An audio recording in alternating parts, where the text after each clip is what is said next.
Hello dear.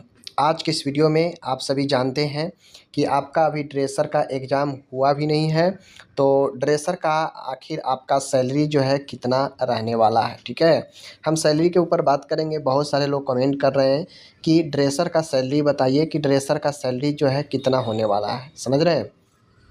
तो आज की इस वीडियो में मैं आपको संपूर्ण डिटेल बता दूंगा कि आपको कट छट के इन हैंड सैलरी कितना मिलेगा और आपको जो है सारा कुछ जो है डिटेल्स जानने को मिलेगा। ईमानदारी से कोई बढ़ा चढ़ा के बातें नहीं, पूरा डाटा देखने के बाद, पूरा चीज़ें आकलन करने के बाद जो है डाटा मैं आपको बताऊँगा। और ये सैलरी जो भी आपको मैं बताऊँगा, एग्जैक्ट सैलरी किसी का कोई जो है नहीं बता सकता है। ठीक है, क्योंकि हर एक जो है सिटी का अलग अलग कैटेगरी होता है, XYZ कैटेगरी में बांटा जाता है।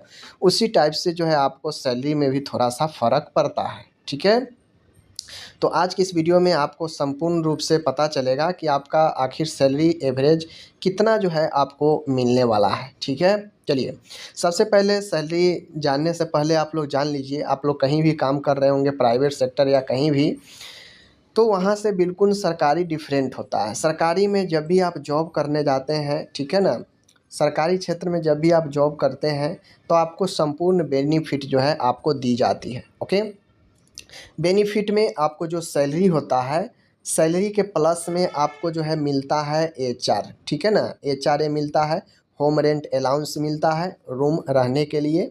ठीक है, उसका पैसा मिलता है। DA मिलता है, DLNS अलाउंस मिलता है, TA मिलता है, ट्रेवल अलाउंस मिलता है, मेडिकल मिलता है, समझ गए। और इसी प्रकार से आपको बहुत सारे बेनिफिट जो है सरकार के द्वारा दिए जाते हैं। अब ये जो सारे चीज़ होता है, इन सब का एक परसेंटेज बना हुआ है, एक प्रतिशत बना हुआ है कि आपके जितने बेसिक पे हैं उसका इतना परसेंट HR, उसका इतना परसेंट DA, उसका इतना परसेंट जो है आपका TA और उसका इतना परसेंट मेडिकल। ये सब फिक्स बना हुआ रहता है, समझ गए।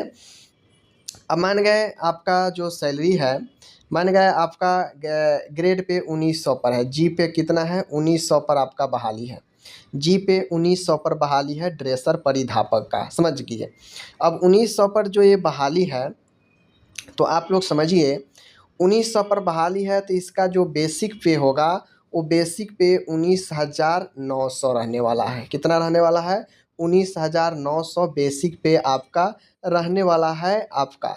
अब जो भी आपको HR मिलेगा 19,900 पे ही मिलेगा, आपका DA मिलेगा 19,900 पर ही मिलेगा, आपका TA मिलेगा 19,900 पर ही मिलेगा, मेडिकल भी आपको आपके कुछ अलाउंसेज यहीं से ही मिलेंगे।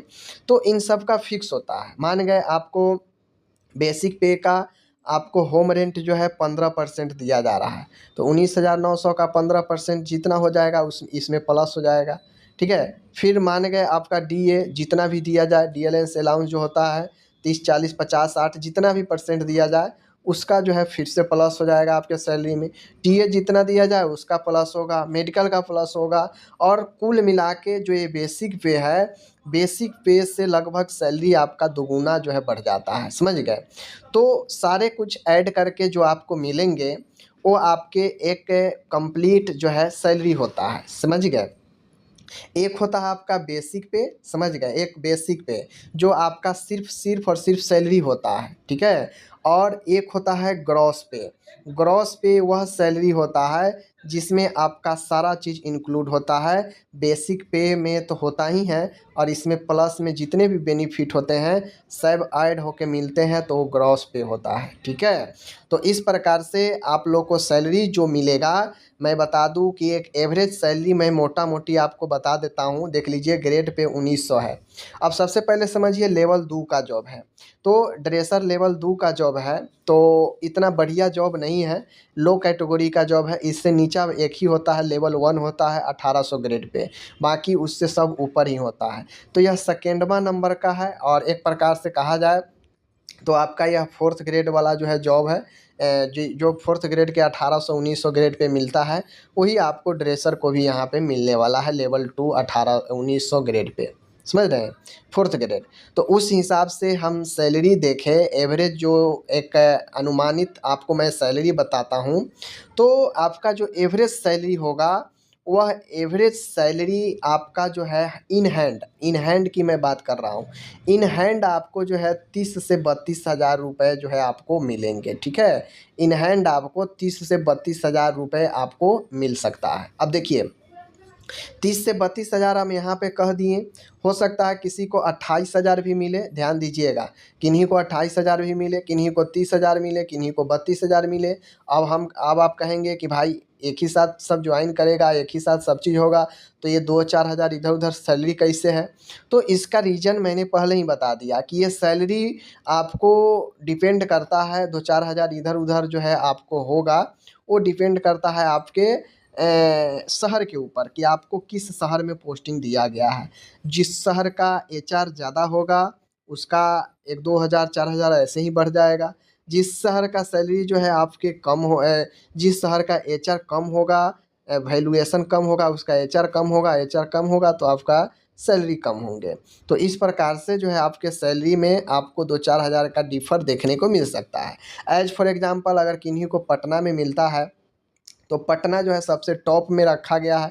पटना का जो एचआर है वो काफ़ी अच्छा खासा है। ठीक है, तो पटना से नीचे ही अदर बिहार में जगहों का जो है एचआर होगा। तो जिनका पटना में मिलेगा उनका एचआर ज़्यादा होगा, तो उनका एचआर ज़्यादा मिलेगा, तो बेसिक पे में ज़्यादा परसेंट ऐड होगा, तो उनका सैलरी ज़्यादा होगा। यही कोई अगर चले जाएंगे दूर दराज के इलाके में जिनका पोस्टिंग मिलेगा, जहाँ का एचआर जो है कम तय किया होगा, तो वहाँ पे जो है सैलरी उनका कम मिलेगा, क्योंकि उनका बेसिक पे में जो ऐड होगा जितना परसेंटेज मिलेगा तभी ना।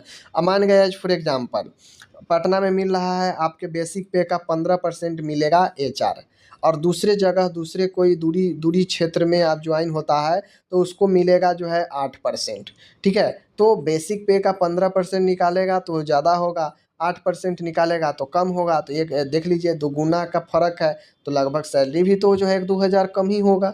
तो इसी प्रकार से डिपेंड करता है एचआर पर, सैलरी इधर उधर होते रहता है, बाकी चीज़ें आपको जो है सेम रहता है। ठीक है, ध्यान दीजिएगा। इसीलिए मैंने बताया कि हो सकता है किन्हीं का सैलरी 28 हज़ार मिले इन हैंड, किन्हीं का 30 हज़ार मिले, किन्हीं का 32 हज़ार मिले इन हैंड। तो ये 28 से 32 आप लोग लेकर चल सकते हैं। आपका एवरेज सैलरी इतने ही में, ये डिपेंड करता है कि आपको कहाँ पे पोस्टिंग दिया जा रहा है।